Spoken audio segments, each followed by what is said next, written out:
Nakatira kami dati sa payatas around 4 o 5 taong gulang ako noon. Walang trabaho si mama at sumasideline lang si Pops. Nakikitira lang kami actually sa bahay ng tiyuhin ni Papa. Naalala ko at least 3 hanggang 5 na beses sa isang linggo sumasama si Papa para manguha ng pagpag.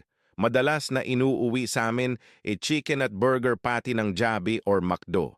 Simple lang naman ang prepe, pagdating ni Papa hinuhugasan namin yung meat. Alisin mo lang yung may kagat na part saka yung mga breading then prito mo na. Palibhasa bata pa kami, sarap na sarap kami doon, late na namin nalaman na nung time na yon sobrang sakit pala sa parents namin na ganun yung kinakain namin. Understable naman.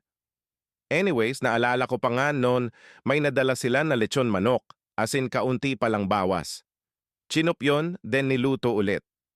Nung hinimay na yung laman para sa amin ng mga kids, nakita nila mama na may uod, patay na syempre. Pero marami-rami din. Dahil makulit ako, kinuha ko na yung malaking part ng manok tas kinagat ko. And what's worse than seeing a worm on your food? Seeing a half-eaten worm.